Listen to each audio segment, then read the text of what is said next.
We have been traveling the rich fertile lands of Kenya, far and wide, across the highlands and lowlands of this beautiful country, talking to farmers wherever we go. We want to give them the help and knowledge they need to improve their farming methods, increase their income, and turn around their farms into good business for the future. Join us and our experts on this journey and share their families' experiences as they make the changes. Karibu to Shamba Shape Up Safari.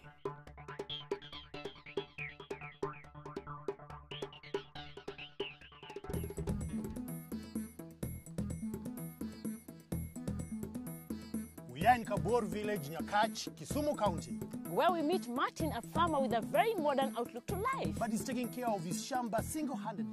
Let us find out why.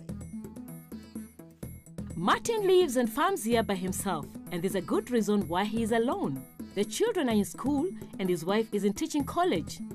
Martin grows tomatoes and sukuma wiki. Right, so what are the challenges you face, every time you're farming? We don't depend on the irrigation system. We depend on the rain. And in between, the drought can just come naturally and then we get them burnt. And for how long have you been farming? 5 years. 5 years farming? Yes. And the production has not been good? Has not been good. Martin, what else do you have?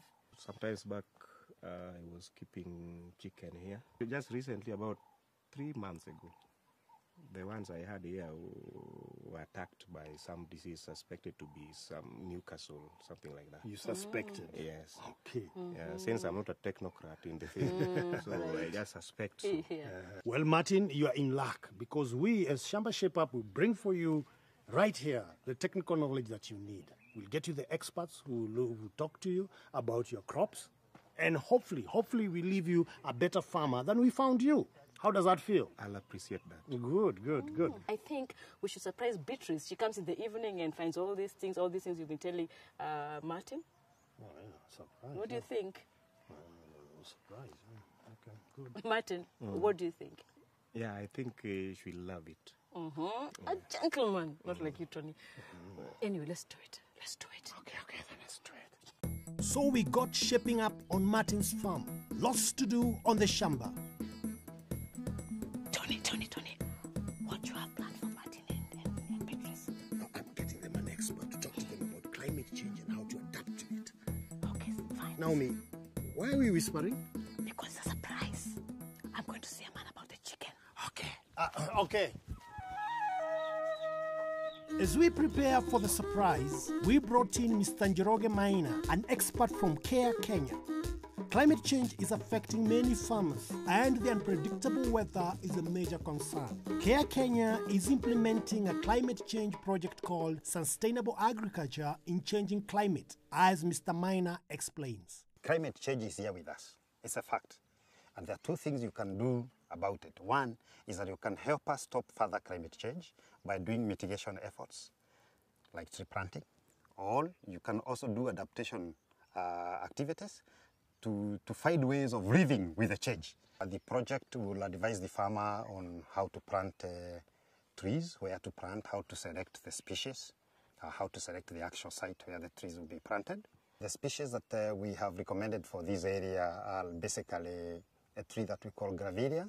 There's also another tree that we call Terminaria browneye. There's a tree that we call Lucina lycocephara. Farmers know it as a Lucina.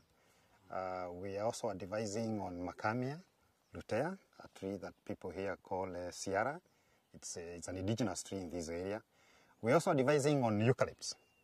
But eucalypts basically because the farmers have a lot of interest in eucalypts. But we want to specifically plant eucalypts only in woodrots because of their aggressive nature. As far as adaptation processes are concerned, you can plant crops that are fast maturing so that they can grow within the short rainfall season and that are high value so that they can get you even better money or better income from the market. What are the benefits as farmers can we get later on? Generally, you'll be able to get shade, you'll be able to get weed control, upepo. You'll also be able to get the wood itself after some time when the trees mature, both for firewood, both including construction timber. Depending on what trees you grow, the trees will also be able to do what we call nutrient recycling. And what I mean here is that when you have a farm like this and it rains, the nutrients reach beyond the roots of the common crop. But if you plant the trees, because of the fact that the trees have roots that run deeper, they'll be able to pick the nutrients, use them, and then bring it back onto the farm for usage through leaf fall. So that we call nutrient recycling. But beyond that, you're also creating a natural pension scheme for yourself, because then the trees you plant today, you'll be able to harvest from in future. Wow, that's quite interesting. I think now the best thing to do is to start planting trees. Since the farm had not been used before for crop planting, Mr. Maina recommended that Martin plant a woodlot to begin with. This was done close to the road to make it easy to maintain, act as a farm wind barrier, and easily accessible. When planting a woodlot, clear the bushes.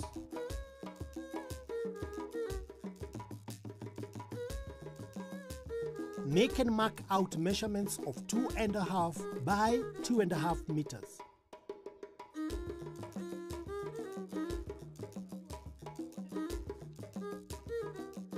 Make holes that are 1 foot by 1 foot wide and 2 feet deep.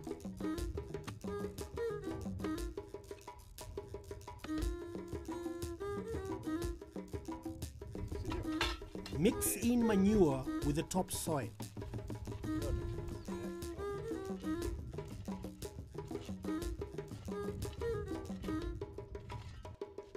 Dispose of the plastic bag properly and plant the seedling. Plant at the start of the rain to ensure the plant gets enough water. If not, water the seedling. There are 3 main ways of planting trees. One is boundary method. This is where you plant trees along the boundary of the farm. The second is woodlot method.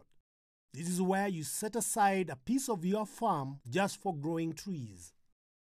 The third method is cropline, where you plant trees and intercrop them. Remember, when planting using the boundary method, the spacing between trees should be 2 meters. For a woodlot, the spacing between trees should be 2.5 meters and 2.5 meters between rows. When planting using cropline method, trees should be planted 5 meters apart. This is to prevent too much shading of the crops. The best time to plant trees is on the onset of the rains. Prepare the holes well in advance to give the trees the longest possible period to receive rain. Care Kenya has been working with many farmers, especially on tree planting. One such farmer is Clementina. She is a good example of how a farmer should plant and maintain trees. We take Martin there to her farm to observe and learn more. Clementina, this looks very, very nice. How long have you been planting trees? Miaka mitatu. Mr. Maina, what did she do right? Because these look so nice. Management. Management requires that on the first 1 or 2 years, you plant a crop in the woodlot so that the crop helps you manage the trees. Also, the produce you get from the crop compensates the cost of labor and cost of other inputs that you've done. So basically, you're starting to make money. Then after some time, you start on the pruning. But the key thing is that you know when the trees are due for pruning, when the branches start interlocking. As soon as that happens, it's a sign that the pruning is due. So Martin, looking at Clementine's woodlot, do you think you can measure up? Yeah, this is nice, and I think I'm going to compete with this lady. You're going to compete with her? Yeah. That's very encouraging. When pruning, use a pruning saw. If not, a sharp panga will do. Start with the lowest branches. Cut from below the branch and then from above. Cut close to the back so that the back can grow over and heal the cut. Do not leave stumps of the branch, as this will lower the quality of the wood. Do not overprune. Leave enough branches for the tree to make its food.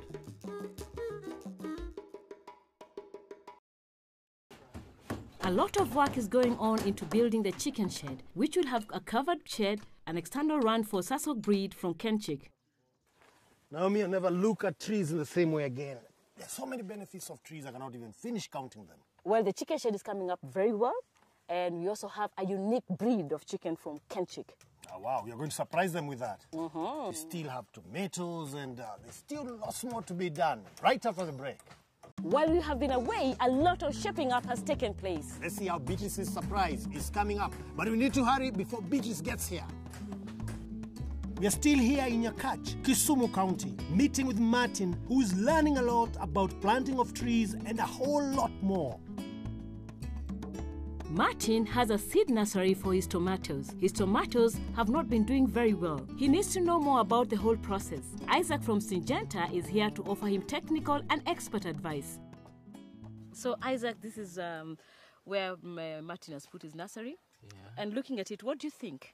Okay, the dimensions of the nursery, I can say there is a problem there, because normally nursery is 1 meter by the convenient length, depending on the amount of seeds a farmer has. Like this one here, this one is supposed to be 1 meter, and then the length is supposed to be a bit long enough to accommodate the seeds the farmer has. When you make something small, you crowd the seeds there, and then plants will grow while competing. Number 2 problem I can see here is the insect and pest control. If you can look at the collards here, Right. you will see we have insect bites.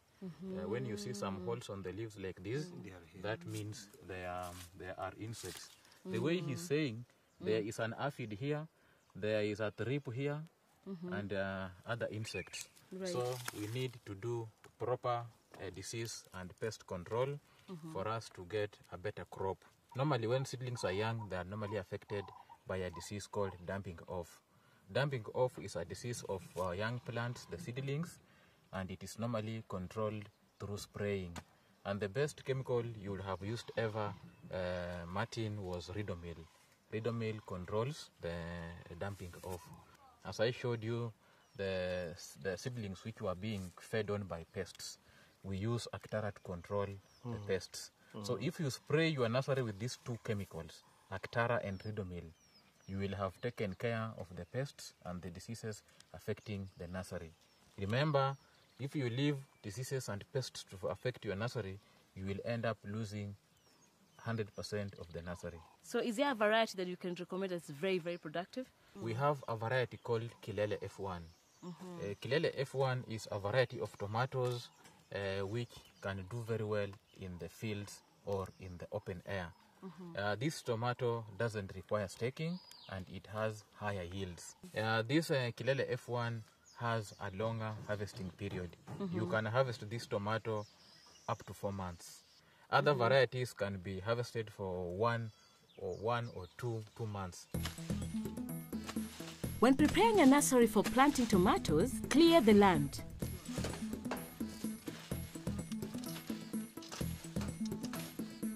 Prepare the soil by breaking it and making it fine.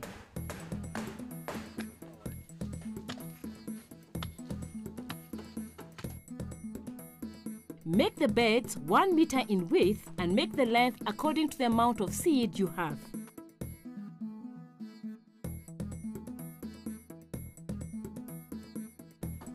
Remove any extra twigs and leaves.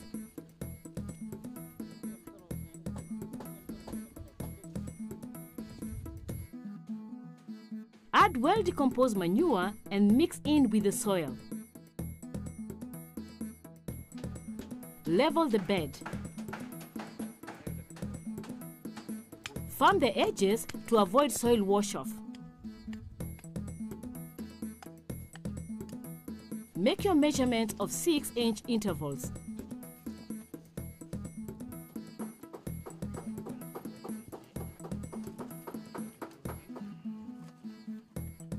Make the furrows with a stick.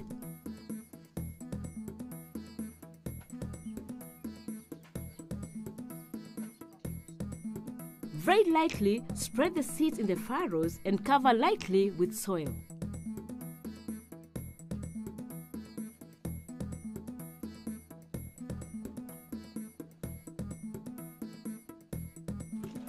Wearing protective clothing, mix the Ridomil and Actara in 20 liters of water. Drench the bed.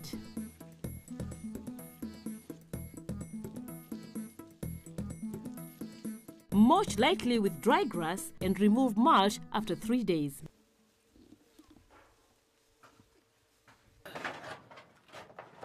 Hey, Caris. Yes. Hurry up, I need the gutters up. All right. With unpredictable weather, it's very important to harvest rainwater. The chicken shed is complete and the chicks are being introduced into their new home. Dr. Dennis from Kenchick has a word of advice about the new breed and vaccination. What makes this breed a special breed? Okay, this is a special breed because, first of all, can be raised just like the Kenyejis. Yeah. They perform better than Kenyeji in terms of egg production, and they also put on more weight than Kenyeji, and they mature very fast. Right. Yeah, and they can be fed just like Kenyeji on locally available feed, like maize jam, fish meal, and kitchen waste. Yeah, so they can be used for food as meat, and they can also lay eggs. Yeah. After how long do you think this thing can be free-ranged? So, okay, first, for the first 21 days, you're going to brood them, feed them on commercial feed. You can start them on chick mash or broiler starter. Then afterwards, now you can introduce what you have in terms of, if you have maize jam, what is available locally, you can give them. And up to this stage, have they been given any treatment? They've been given the first vaccination at the hatchery level, but there are some others that you need to do in the field. I'll give you a vaccination program that you're going to follow to the end. When your birds are sick, make sure that you contact your veterinarian or somebody who is qualified to come, look at the birds, pick up important clinical signs and diagnose the problem, so that you can prescribe the drugs to take care of the right ones. The right ones. It is important also when you're using antibiotics to consult your veterinarian, because farmers out here have been misusing antibiotics. They've been giving their chicken antibiotics throughout. They give insufficient doses, and this one is risky because misuse of antibiotics can lead to bacterial resistance.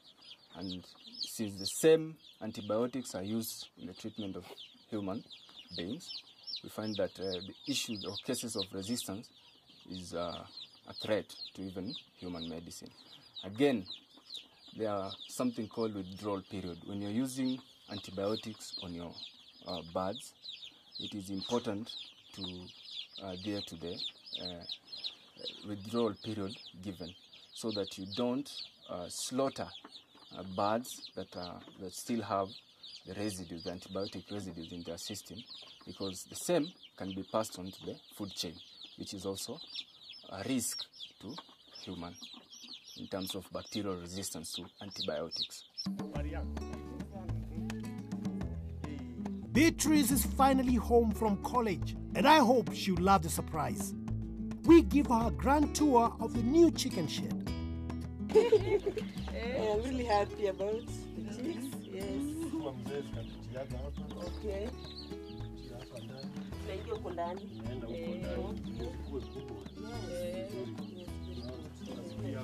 Beatrice, now tell me, did you like your surprise? Very much. I liked it. You loved it? Yes. Now I noticed in your kitchen you have the 3 stones. Yes. Yeah. Yes. So how is cooking with the 3 stones? When using 3 stones when cooking, I find it very difficult because it produces a lot of smoke, and with the smoke you suffocate. Yes, and even your eyes, they spoil the eyes. So I find it very difficult. Right. Yes. So now here's a solution. This is jikopoa. Yes. It's very nice, Yes. very economical. You have to use just a little bit of pieces of wood, Yes. yeah, dry ones. And it cooks very fast. And it has very little smoke, so it's very healthy for you and your family. That's good. I like it. Martin, I've not forgotten you. Yeah. Where do you charge your phone? About 3 kilometers from now. 3 kilometers from here? From here. Wow, that's far. Yes. What if I tell you I can help you in a way that you can be charging your phone right here at home? I'll appreciate. You'll appreciate that? Yes. Okay, here we go. This is a D-light, is a lamp. Thank you very much. Right? Yes. And that lamp you can use, it uses solar, very easy to use, and you can use it to charge your phone. So you'll be saving some little money. What you used to spend going to charge there. What do you think of that? That is very good. Good. And quite saving. Thank you. Welcome. So Martin, did you enjoy the Shamba Shape-Up visit? Greatly, Tony. What a wonderful program. I really appreciate it. Actually, I think it will shape my farming and will shape my family. It will even shape up the whole farming of the whole community because they will take the example. Wow. That's what we like to hear. Yes. Good, great. How about you, Beatrice? I really appreciate what you've done to us, and I hope that in future we'll be somewhere. Yeah. You'll be better farmers than you We'll were be before. better farmers, yeah. And even the family will bring up, the family will be at least up. Good, good, good. Wish you all the best, and I wish you all the best in your studies, okay? Welcome. Keep it up. All right, thank you. Easy Life offers 3 different stove models in different colors. They are made from high-quality, long-lasting material and can pay for itself in only a few months and lasts for 3 to 5 years. Easy Life stoves are clean, easy to use, save you time when you're cooking, and it uses 50% less firewood, saving you money. D-light lamps use solar power and comes in various models. Leave the lamp outside during the day to charge in the sun. You can use D-light lamps to charge your phone, saving you time and money. Naomi and Masa, it has been wonderful being in Martin's farm and contributing positively to the environment. And not just the environment, but their lives as well. Absolutely. It's that time again. What are you whispering about? I thought the surprise was over. It's that time again. We have to get down the tent. And you know what? Beatrice is making gully. You know what? You bring down the tent.